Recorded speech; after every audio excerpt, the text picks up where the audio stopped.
Today on Brilliance Business TV, we have the incredible Dr. John Demartini. John is a human behaviour expert, polymath, and internationally published author. Stay tuned.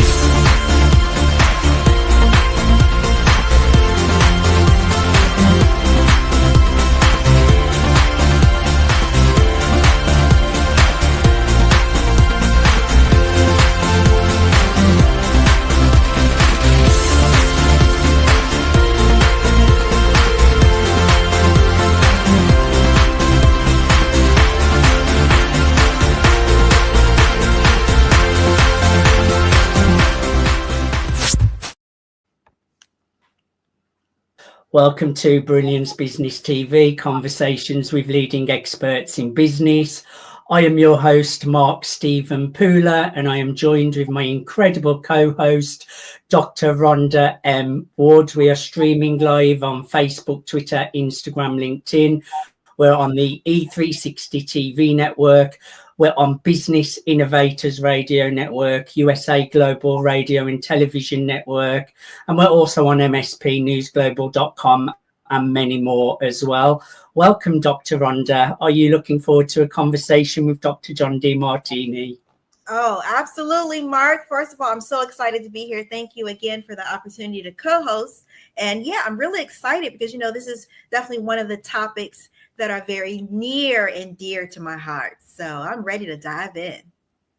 Me too. And the topic today is around mental health, which is so important. And I know it's not just a small problem. I think everyone at some point in their life has had some kind of mental health issue. I know I have, and had to have overcome some of those things. And I still have to work on mindset daily as well. So I think it's a great topic. So let's bring in our incredible guest, Dr. John Demartini. Welcome, John, to Brilliance Business TV. Oh, well, thank you for having me again. Appreciate it. It's our pleasure. The pleasure is all ours. I will get started with the first question. Dr. John, how can people use your breakthrough experience method to transform mental health challenges into breakthrough moments? Well, I've been fascinated by mental faculties and how to maximize mental faculties for over 5 decades.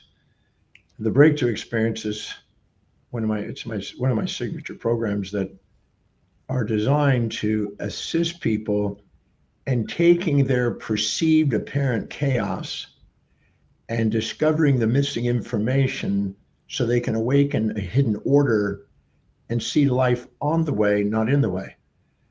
Let me give you an example. If you meet somebody in business or in life in general, and you are attracted and a bit infatuated and enamored with them, you are conscious of the upsides and somewhat unconscious of the downsides.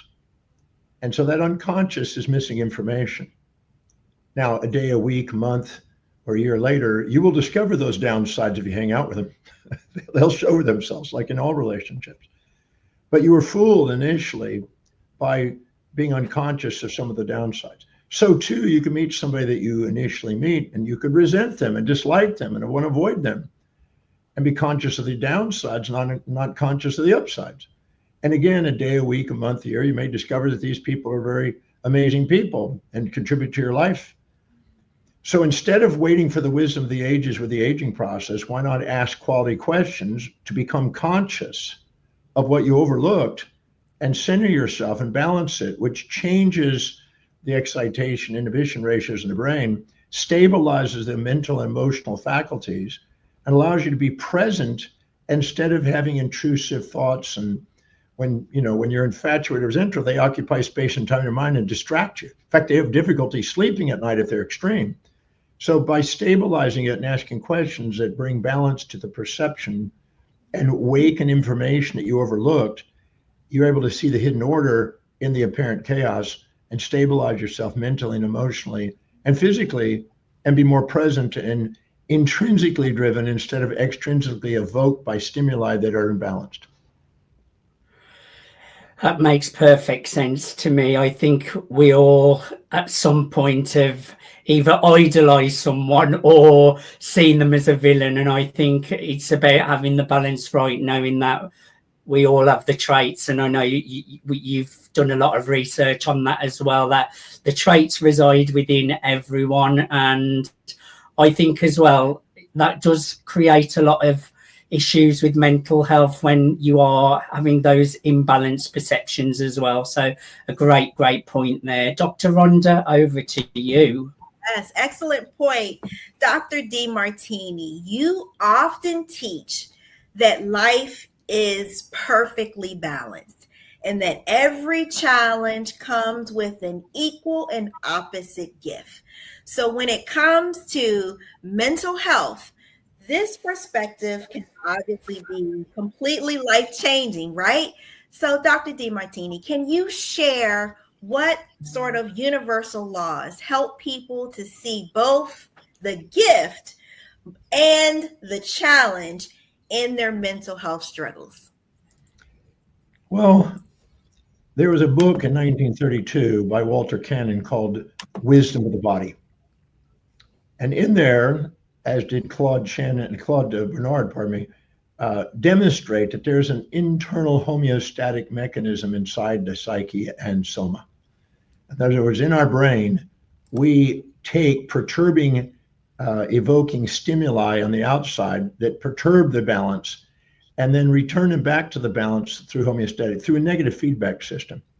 Our brain is filled with millions of negative feedback loops in order to stabilize, because if the internal environment is not stable, we have illness. So we have a massive amount of, you might say, internal regulatory systems for that purpose.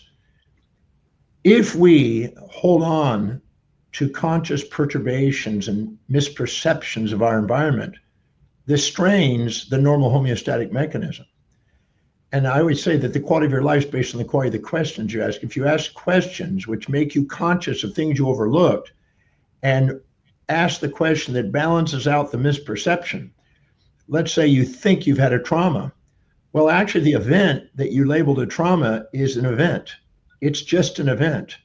How you interpret it can change how you respond. Let me give you a funny example. If I was to put your hand on a table and slam it with a hammer and slam your thumb, you go, ow, what the heck? Why did you do that, right? Right. And you just go, wow, that's traumatic. Mm. But if I told you in advance, I'm going to give you $1 billion cash, I'm going to give you a mansion without taxes of your dreams, the car of your dreams, the man or woman of your dreams, or whatever gender you want, spectrum. And all you have to do is slam your thumb, and you'll be sore for about 5 to 10 days, and it'll be perfectly normal in 10 days, but you'll get all that. You can do my 2 hands and you can do my 2 feet. Your hands on the table. So it's not the event, it's the expectations and the perceptions associated with the event. So we can take an event and we think it's traumatic, and all of a sudden, can I give you an actual example, or is that going to take too much? Is that okay if I give? No, you have as much time as you want, Dr. John. Okay. So I had a gentleman who came to my breakthrough experience program, and he was probably around 35, 40. His mother and the rest of his family were there where his mother, and the mother was soon to die. And the family called him and said, I think you better get here. I think she's going to go the next day or two. He said, well, I got a big business plan that needs to be addressed in a big business meeting tomorrow. The second there, I'm flying in. Well, he wakes up the next morning and she had passed away. So he's now distraught. He's feeling guilty. He feels I should have been there, but he didn't. His values were business, and he wanted to do that business transaction, but now he's feeling like kind of a schmuck. Mm. So he's feeling guilty. Well, by the time he gets to me, this is 3 years has gone by, and he's still feeling like he let his mom down and he feels guilty. So I asked him a question. What is the benefit to you not making it to see your mom? How did it benefit your mom? She said, well, he says, how could it be? There's no benefit to that. And I said, no, how does it benefit? You're seeing all the drawbacks. You're now feeling shame and guilt. You're now distraught. It's affecting you. It's perturbing your life. How did it benefit your mom? I can't see it. I don't know. He was stuck in this kind of absolute view. So I reversed the psychology. If you had made it there and left the day before, that night before, and didn't do that business meeting, what would have been the drawback to your mom if you'd made it? And all of a sudden he paused and he goes, wow. And he got tears in his eyes. He said, if I'd have made it, I would have messed something up. My mother died in my sister's arms, and they had not talked in years. And my mom did not want to die without resolving that. And my sister had emotions and was stubborn. And this is what resolved it. If I had been there, because of the conflict, I had judged my sister, she would not have made it. And I would have interfered with my mom's last wishes. He said, right now, I'm very grateful that I didn't make it now. And my guilt's gone. And I realized that there was some sort of hidden order and I didn't see it. And I was stuck in my chaos. And so that's why I tell people, when you perceive drawbacks without benefits, you label it trauma. When you see benefits without drawbacks, you can label it ecstasy. When you see both of them, you get to have your heart open and feel love again and feel centered again, and poised and present and purposeful and patient, productive and prioritized. So the quality of your life is based on the quality of the questions you ask. If you ask questions that equilibrate the mind, you liberate the mind from the intrusive thoughts of the things that occupy space and time in your mind. You go back to spontaneous action potentials in the brain instead of evoked potentials, which means you're inner directed instead of outer directed and by the judgments of other people. I'd rather have the whole world against me than my own soul, as the old proverb says. That's really, really powerful. And I think it's so true that you can label things as negative or working against you. And oftentimes when you look back, you realize that there were blessings and they could always be working in your favor as well.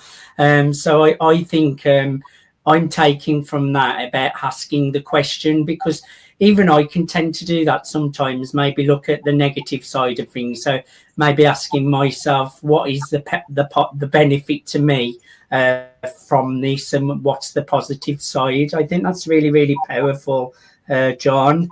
How can someone reframe their mental health journey as a pathway to discovering their authentic, inspired life? Their authentic self is always a balance of the positive and negatives. We have been inundated with a fantasy. Paul Dirac, the Nobel Prize winner, said, it's not that we don't know so much, it's that we know so much that it's so. We're taught misinformation many times. And the fantasy that we're supposed to get rid of half of ourselves and be only one-sided. In Buddhism, there was a great statement: the desire for that which is unobtainable and the desire to avoid that which is unavoidable is the source of human suffering. So trying to get rid of half of us and only be one-sided is futile. Not going to happen. And so sometimes people think that they need to be one-sided: nice, never mean; kind, never cruel; positive, never negative; peaceful, never wrathful. And they think they should be one-sided. But the true authentic self is the synthesis of both.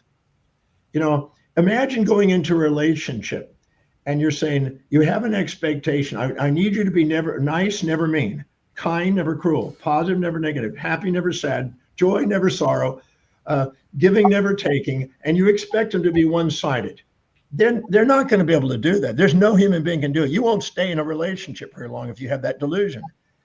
But if you know that they have a set of values, and when you support their values, they're nice as a pussycat, you challenge their values, they're mean as a tiger, and you can understand that they're going to have both. They're going to be nice and mean and support and challenge and positive and negative.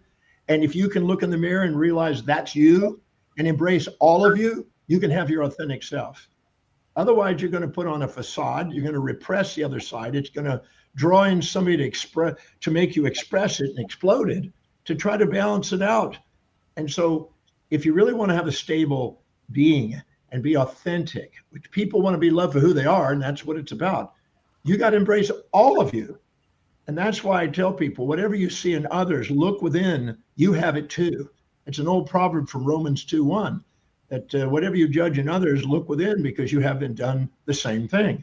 And I found that actually true.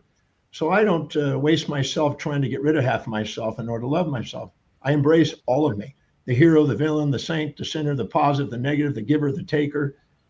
All of it is you. And if you can embrace all that, you can have fulfillment. Every part you're trying to get rid of is getting rid of some of the fulfillment you have for your life. So my question to that, Dr. John, would be, how do you embrace things that you label really negative or really really horrible? Like if you have horrible thoughts, how do you embrace that? There's a thing called cognitive reappraisal, where you ask a new set of questions and become conscious of things you were unconscious of. You can only have a negative assignment to things when you choose to look at only the downside of it. That's your choice. You know, the amygdala, which is the subcortical nuke in the brain, assigns valency to the hippocampus, where you store episodic memories, and you label those things. That doesn't mean that's what it is. It means that you've chosen to see only one portion of it. I'll get another story if it's okay. I had a lady that came to the breakthrough experience in Florida. She was around 47 or 48. She claimed that she came from, she had an abandoning mother. Her mother abandoned her and came from a dysfunctional family. That's the label that her therapist and all the other people that was in her support group wanted to label her, so she could be victim of history instead of a master of destiny. And I asked her a question that nobody seemed to ask her. Good. What specific trait, action or inaction, do you perceive your mother did not display because she left that you missed out on? And she said, I didn't have somebody to give me affection. I didn't have some guidance. I didn't have this. I said, nothing's missing. It transforms. The master lives in a world of transformation, never the illusions of gain and loss. Who took on that role in your life when your mother left? And she said, nobody. I said, no, stop.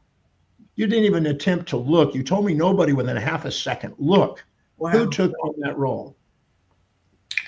She said, my aunt. I said, who else?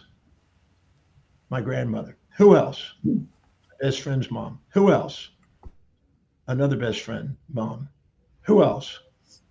One of my earliest teachers. I said, now, is the quantity of what they provide, is that equal what you imagine your mom giving? She goes, yes. What's the benefit of them providing it, not your mom? Well, I got to learn a different language. I got a greater source of income for my aunt because she had a better stable career.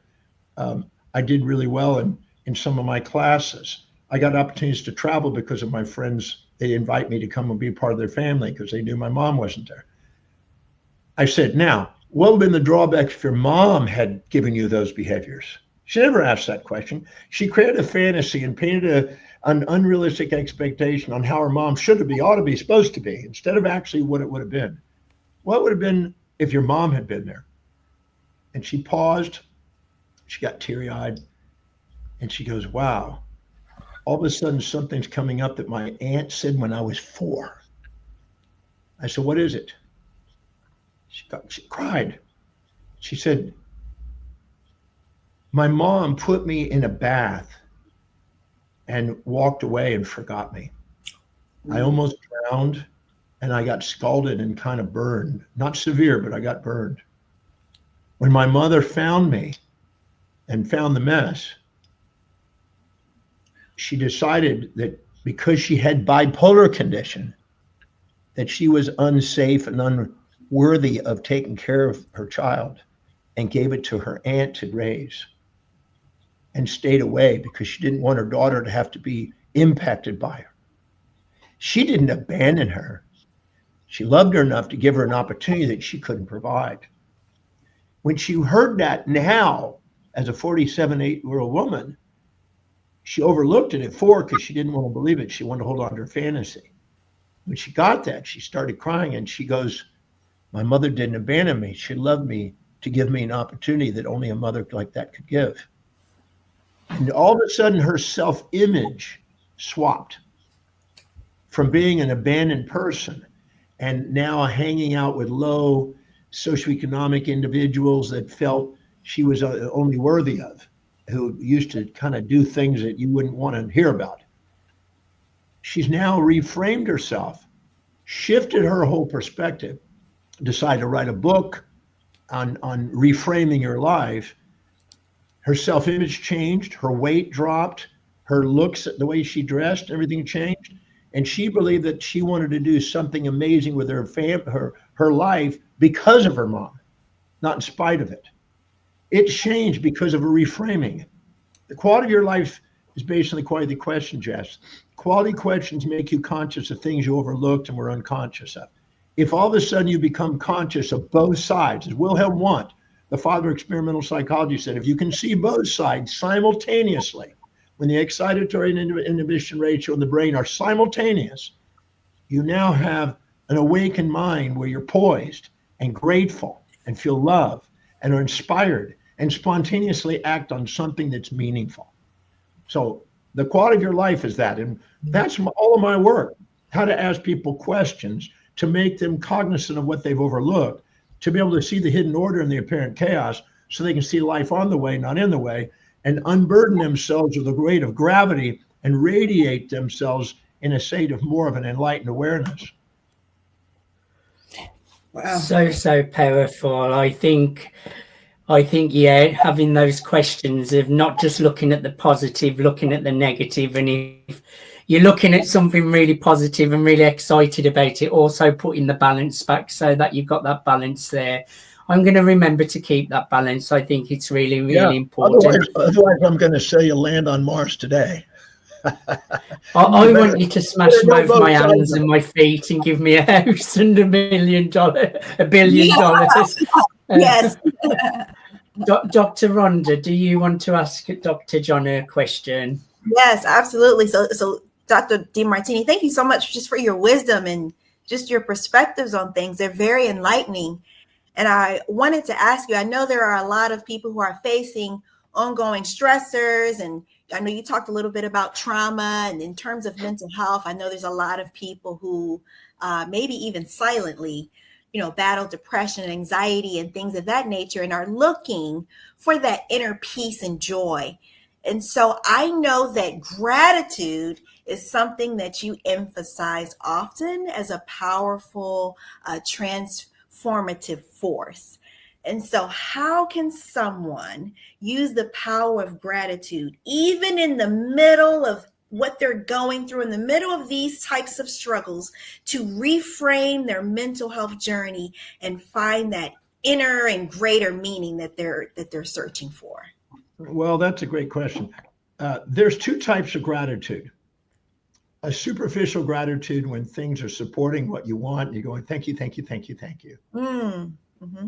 And there's a deep gratitude when you see challenge and you're not seeing the upside, and you go and ask, what are those upsides, and hold yourself accountable to see them. They're hidden. They're there. There is no such thing as a one-sided event. It does not exist.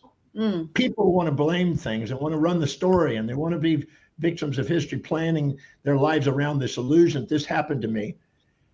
No, this happened for you. There's another side to it. And if you hold yourself accountable to answer that question and dig deeper, you will then find the benefits of what you thought was challenging. And that's a deeper gratitude. That's the grace. That's the one that you go, aha. That's when it gives you gamma synchronicities in the brain and aha moments when you integrate the brain. And that's the one that liberates people. The other one actually supports their fantasy. When people do what they want and they go, thank you, thank you, thank you, they become somewhat obligated and dependent on the person supporting them. But when people challenge you, they become precociously independent, more resourceful. Innovation, creativity, genius, and original thinking come from the challenges, not from the support. It comes from the challenges. We have to come up in new ways of looking at things. That's innovation comes from that. So our genius, it sits there dormant, is awakened to the degree that we receive the challenges and then come through them and come to a gratitude. So if we stack up the ratios and see only drawbacks and don't see the upsides, Well, then we become succumb to it. We then label it a trauma, and then we run our little story and our narrative, and then we get stuck. But if we go and find out the other side to it, because it's there. Yes. I always say there's nothing the mortal body can experience that the mortal soul can't love. There's not one thing. I've dealt with the most unbelievable stuff that people have gone through over the last 50 years. Things like it would just make people just churn inside. There's another side to it. And there's a way of bringing it to the surface, and it liberates people.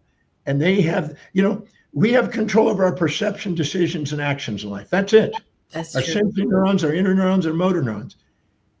If we take command of our perceptions, William James said the greatest discovery of his generation is that human beings can alter their lives and by altering their perceptions and attitudes of mind. We can become victims of history or masters of destiny by the way we ask the questions and hold ourselves accountable to get the answers, and then liberate ourselves from the valencies of incomplete awareness. Wow. I love that. I remember I used to speak with a therapist on a weekly basis, and I was going through just some unimaginable various crises, literally back-to-back crises, Dr. Demartini. And so whenever I knew I was going to meet with my therapist, I felt like we would typically meet for at least an hour. I felt like I came prepared to just talk about all this negative stuff that I had gone through the week before. I had enough to fill that full hour. And when I tell you, every single session, he would always start by saying, I would sit down and he would sit down. He said, give me some good news.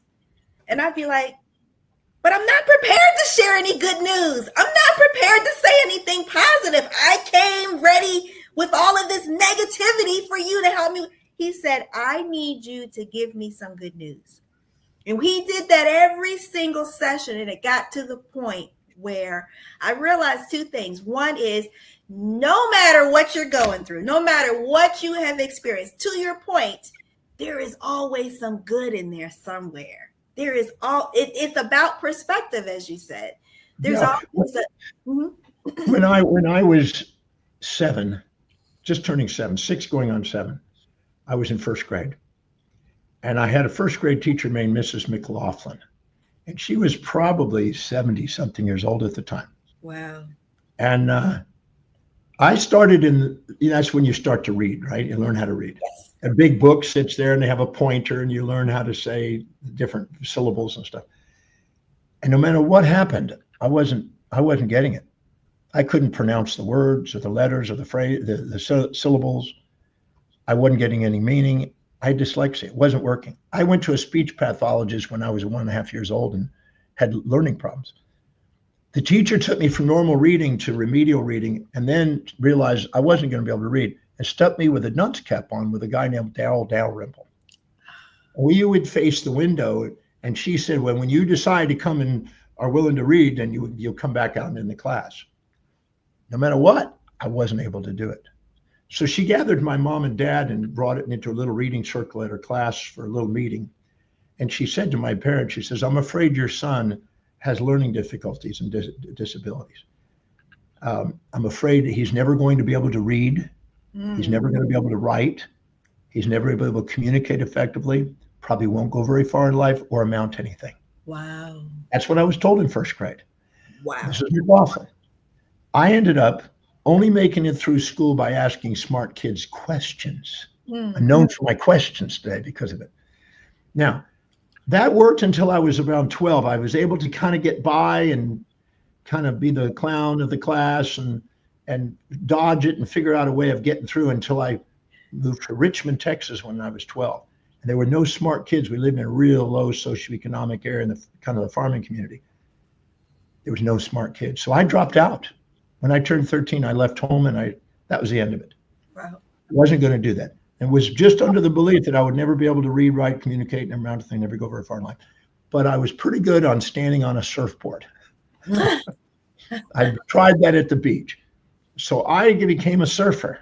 And I went to California, hitchhiked to Mexico, made enough money panhandling money at Huntington Beach, California to be able to fly to Hawaii. And I lived under a bridge and lived under a bark park bench and in a bathroom and an abandoned car and eventually a tent.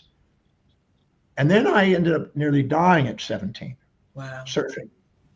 And I was led to a little health food store, and then to a yoga class where I met Paul C. Bragg, who was lecturing. And he said something that shifted my perspective, that made me believe that maybe I could overcome my learning problems, maybe be able to read and write and communicate someday.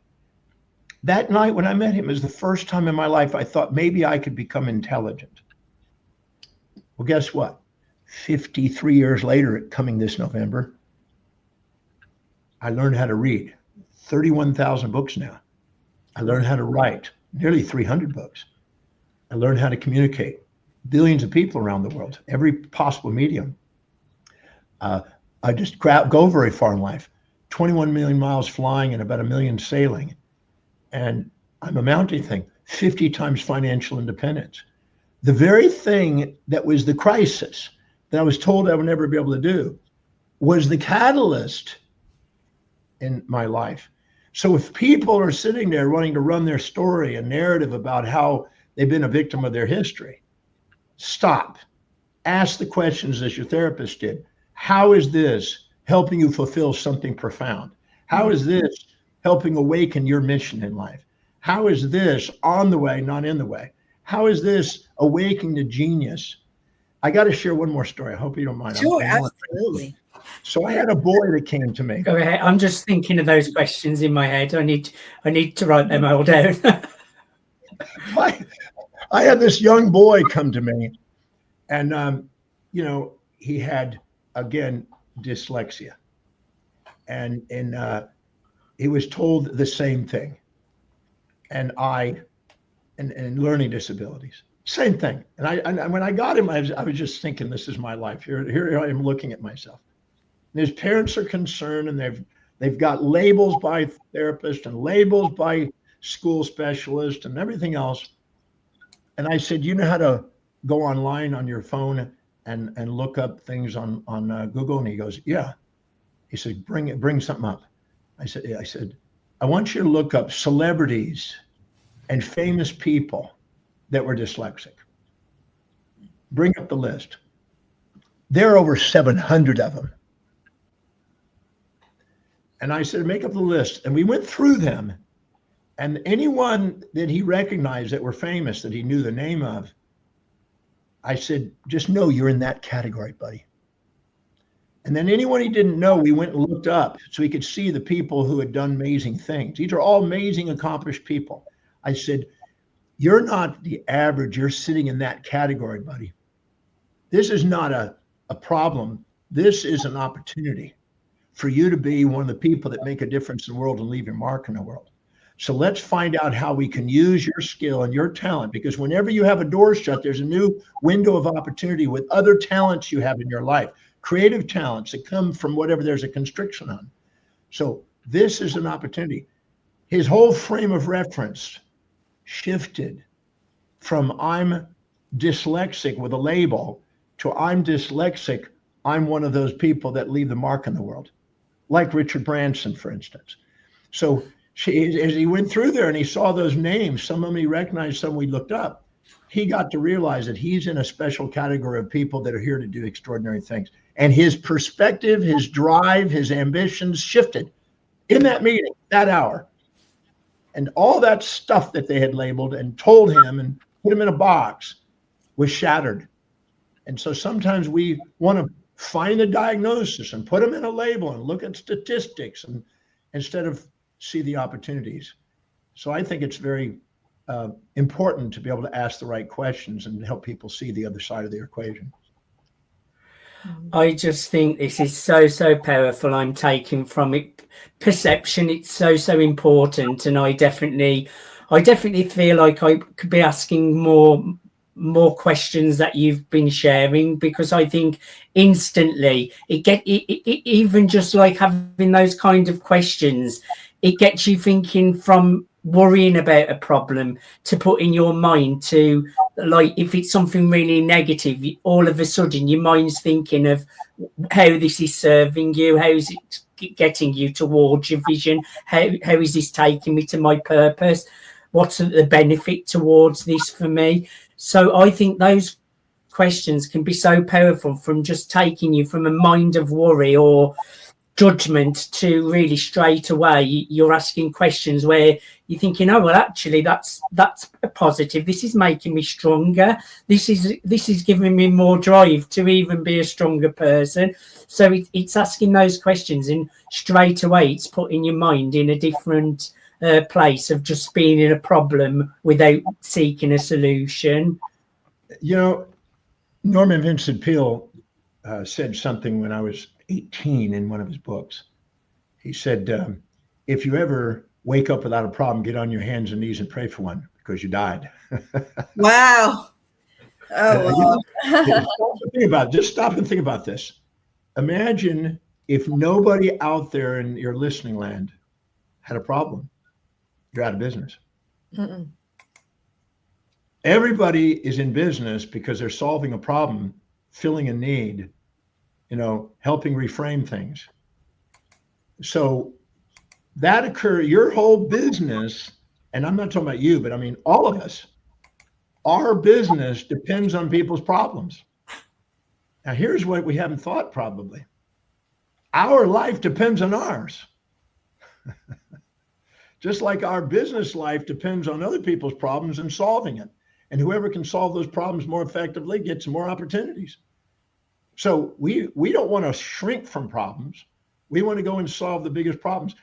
The people who solve the biggest problems have the biggest lives. When Elon Musk says, I'm going to figure out how to go to Mars, that's a big problem. There's a lot of obstacles getting there. Oh, yeah. But he's going to make something that's billions of dollars worth of business out of doing it. So the question, when Microsoft put together Microsoft, and I've asked people around the world, how many have ever used Microsoft? Every hand goes up. He solved a problem with Windows at one time. Mm-hmm. So the question is how big a problem are you willing to do? Because if you're trying to avoid problems, you're not going to have much of a life. But if you try to find the problems that inspire you to solve and fill your day with challenges that inspire you, that make a difference in people's lives, you're going to have a very fulfilling and unbelievable life, because you're going to fill it full with things that solve problems. Now, put yourself in that. You're selling to yourself. You have a problem. Now go solve it and get the reward and get the payment you get back from you, because your own fulfillment and thank you going back. Self-image is going to come out of that by you solving your own problems. That's self-reliance, as Emerson said in his essays on self-reliance. So don't shrink from problems. Find the problems that inspired you. Innovation, creativity, genius, original thinking comes out of solving problems that inspire you. Tackle them. Meet them head on. Wow, I love it. I'm definitely going to be getting the questions written down once this course finished. Some great questions to start asking myself. Dr. John, I thoroughly enjoyed having a conversation with you today. I think this show has been packed with so much wisdom, so much knowledge, and I think it's been really, really powerful. Now, I know people can connect with you at your website. So to connect with Dr. John, you can connect and get more information at drdemartini.com. That's drdemartini.com. Is there anything you want to share, Dr. John, that you're working on at the moment that you would like people to check out? Well, if they're, I have a recently went out with a movie called the Breakthrough Movie, Breakthrough Movie, just Breakthrough Movie, Dr. Demartini. Just put Breakthrough Movie Demartini. It'll come up. It's a great hour and a half that'll bring a tear to your eye on reframing your so-called challenges into opportunities. If you can take advantage of that, I think it's on net, whatever the mediums, Amazon or whatever, for just under $10. It just might have a way of impacting your life. I could say if that people can take advantage of that, we're trying to get that message out there, and it'll help that way. But just know that no matter what you've been through, no matter what you've gone through, no matter what you're experiencing, just know that you're capable of transforming it into the greatest opportunity to change your life. And you will look back at it. If you ask the right questions, you'll look back at it as a catalyst and an opportunity to do something extraordinary with your life. The true you is magnificent. Don't let any misperception of the world around you interfere with the magnificence of who you are. Brilliant. Powerful. I will definitely check out that movie. Definitely. So give us the name, Breakthrough Movie, and Breakthrough Movie, Dr. John Demartini, and it will come up. Yeah. I will definitely check that out. I definitely think that will be a nice. Yeah. Perfect. John, thank you so much for being my guest today. I thoroughly enjoyed having a conversation with you as always.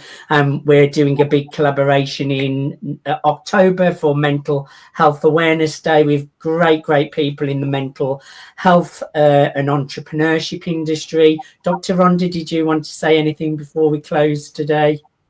I just want to say it's been an honor and a pleasure to be able to interview with you, Dr. Demartini. I think you are just amazing, and I understand why you have risen to the position where you are. I appreciate your breakthrough method and experience, and I look forward to hearing more great things that you're doing. Thank you so much for sharing your wisdom. It's just been an amazing experience. Well, thank you for the opportunity to be on your show again and for the great questions. And thank you for helping me help other people. Thank you. The pleasure's been all ours. Thank you, everyone, for joining us for Brilliance Business TV, conversations with leading experts in business. Until next time, bye for now. Brilliant show.